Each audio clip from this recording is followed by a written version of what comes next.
Hey guys, what's up? Welcome to our YouTube channel. Let's crack it together. So, today we'll discuss a very easy topic, that is National Human Rights Commission. So, its first point is it is a statutory body. Okay? What is a statutory body? चलो मैं पहले आपको difference बोल देता हूँ. Statutory body, constitutional body और executive resolution से जो बॉडी बनती है इनमें.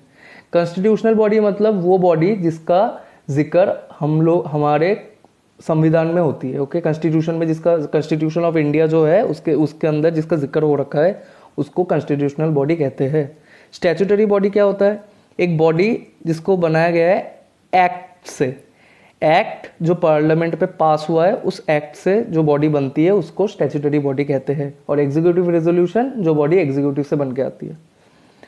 सो ये जो है नेशनल ह्यूमन राइट्स कमीशन, ये बनी है कैसे? Is formed by an act passed by the parliament, that is protection of human rights act 1993. Okay, इस कमीशन का वर्क क्या है? This commission is a watchdog of human rights in the country. ये क्या करती है? जितने भी ह्यूमन राइट्स वायलेशन हो रहे हैं, कहाँ पर हो रहे हैं, ये सबको देखती है. Human rights such as rights related to life, liberty, equality, dignity of an individual. Okay, ये ह्यूमन राइट्स है. And it is an independent body to look into the matters of human rights. एक independent body है. ये तो बहुत आसान था. सो composition. Okay, composition कौन कौन होते हैं इस बॉडी में? The first is a chairman, 5 members and 7 ex officio members. Chairman कौन? Chairman should be a retired CGI और जज of supreme court. Okay, retired chief justice of India और जज ऑफ सुप्रीम कोर्ट. मेंबर्स जो है 5 members, उनमें members should be serving जज of supreme court और a serving retired chief justice of high court. Okay, member serving जज हो सकते हैं सुप्रीम कोर्ट के, या तो सर्विंग या retired chief justice of high court हो सकते हैं. और एक्स ऑफिशियो मेंबर्स कौन कौन है? पहले तो एक्स ऑफिशियो मेंबर्स क्या होते हैं ये समझो. एक्स ऑफिशियो मेंबर्स मतलब वो मेंबर्स जो पहले ही कोई कमीशन के चेयरमैन है, वो अभी दूसरे कमीशन में इनको अपॉइंट किया जाता है, उसको एक्स ऑफिशियो मेंबर्स कहते हैं. तो इधर 7 एक्स ऑफिशियो मेंबर्स होते हैं. जैसे नेशनल कमीशन चेयरमैन है, नेशनल कमीशन के women, SC ST, schedule caste, schedule tribe, backward classes, minorities, child rights, person with disabilities. In 3 commissions के जो चेयरमैन है वो यहाँ पर अपॉइंट होते हैं as ex officio members. Okay, now tenure, time period, कितने टाइम के लिए अपॉइंट होते हैं? Chairperson and other members hold office for a term of 3 years और until the age of 70 years. 3 साल या तो जब 70 साल उम्र हो जाए तब तक. मतलब जो पहले आए, मतलब सपोज करो 2017 में कोई अपॉइंट हुआ है, उसका टेन्योर 2020 में ख़त्म है, तो फॉर 3 years हो गया, या तो until the age of 70 years. They are eligible for reappointment. Eligible है वो रीअपॉइंटमेंट के लिए, पर इसी डिपार्टमेंट में, इसी ऑफिस में, इसी कमीशन में.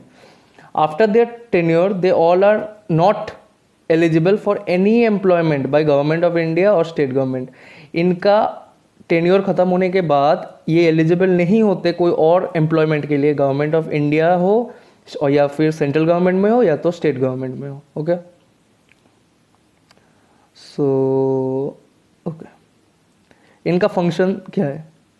Inquire into any violation of human rights suo motu और ऑन पिटीशन. कोई वायलेशन हो रहा है ह्यूमन राइट्स के, उसको इंक्वायरी करना. Intervene in any proceedings involving violation of HR, same point. Visit jails और डिटेंशन प्लेसेस, जेल विजिट करना, डिटेंशन प्लेसेस विजिट करना और चेक करना लिविंग कंडीशन इनमेट्स के, कि कैसे है वहाँ पर, सब कुछ सही है, वहाँ पर ह्यूमन राइट्स वायलेशन हो रहा है कि नहीं हो रहा है, ये चेक करना. Review the constitutional and legal safeguards of human right. Review करना constitutional and legal safeguards on human rights. Encourage करना efforts of NGO and to promote literacy on human rights. Literacy और बढ़ावा देना ह्यूमन राइट्स के ऊपर और encourage करना NGO. Main important चीज़ ये कि इसका हेडक्वार्टर कहाँ पर है. इसका हेडक्वार्टर याद रखना, सेंट्रल कमीशन है तो दिल्ली में है. ये प्रीलिम्स में पूछा जाता है कभी कभी. अभी रिमूवल कैसे रिमूव करते हैं चेयरमैन एंड मेंबर्स, कैसे? हम लोगों को पता है अपॉइंट कौन करता है? प्रेसिडेंट्स. तो रिमूव भी करेगा president. President, if president is satisfied that he has of unsound mind और acquires paid employment outside duties of office, अगर कोई मेंबर ऑफ अनसाउंड माइंड है, चेयरमैन भी अनसाउंड माइंड है, तो और या फिर कोई दूसरे एम्प्लॉयमेंट में जुड़ रखे वो पेड एम्प्लॉयमेंट में आउटसाइड द ऑफिस, तो वो रिमूव किए जा सकते हैं प्रेसिडेंट के थ्रू। और इज इंसॉल्वेंट और कन्विक्टेड विथ इम्प्रिजनमेंट, ये भी एक पॉइंट है, अगर वो इंसॉल्वेंट है या फिर इम्प्रिजन, कोई केस लगा हुआ है, कुछ हुआ है, एफआईआर दर्ज हुआ है, कुछ भी हुआ है। He can also be removed on grounds of proved misbehaviour और incapacity but after proving done in supreme court inquiry, ये इंपॉर्टेंट पॉइंट है। रिमूव हो सकते हैं प्रूव्ड मिसबिहेवियर और इनकैपेसिटी, पर इसमें क्या है, प्रेसिडेंट सुप्रीम कोर्ट के पास जाएगा, प्रेसिडेंट सुप्रीम कोर्ट के पास एक पिटिशन फाइल करते हैं, उसके बाद सुप्रीम कोर्ट बोलेंगे कि हाँ सही है ये, कि ये इन्होंने मिसबिहेव किया है या कुछ किया है प्रेसिडेंट के साथ, तो तब ये रिमूव हो जाते हैं। His allowance, salaries etcetera is decided by central government but it can not be varied to any disadvantage. हुआ कंक्लूजन। इसका जो नेचर है ह्यूमन राइट्स कमीशन का, is usually advisory and recommending, ये usually advisory and recommending nature है। The government is not bound to follow but non following by government should be inform to commission within 1 month of recommendation. जैसे कुछ recommend कर दिया, मतलब कुछ report ये किया ह्यूमन राइट्स कमीशन में, ये रिपोर्ट गवर्नमेंट के पास दिया, गवर्नमेंट कोई बाउंड नहीं है कि वो फॉलो करना ही होगा, ये एडवाइजरी है, रिकमेंडिंग है, it's nature is usually advisory and recommending. पर गवर्नमेंट को बोलना पड़ेगा विद इन 1 month कि हम लोगों ने इस कारण इस रिपोर्ट को फॉलो नहीं किया।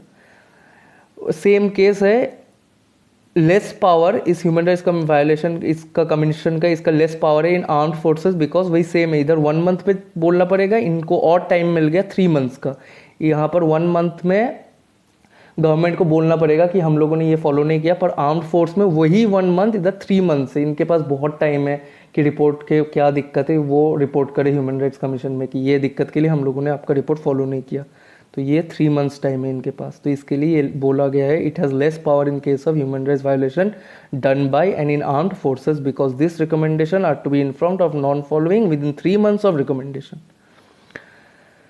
और ये तो मैंने पहले ही बोल दिया, this commission brings annual and special reports and this reports must be placed before both the house of parliament along with the memorandum of action taken on recommendation by the central government. ये point तो इन दोनों के साथ ही linked है। So thank you so much guys, इतना ही था, बहुत आसान था ये ह्यूमन राइट्स कमीशन। और आपको अगर अच्छा लगा, do like, share, comment and subscribe to our channel, let's crack it together. Thank you so much guys.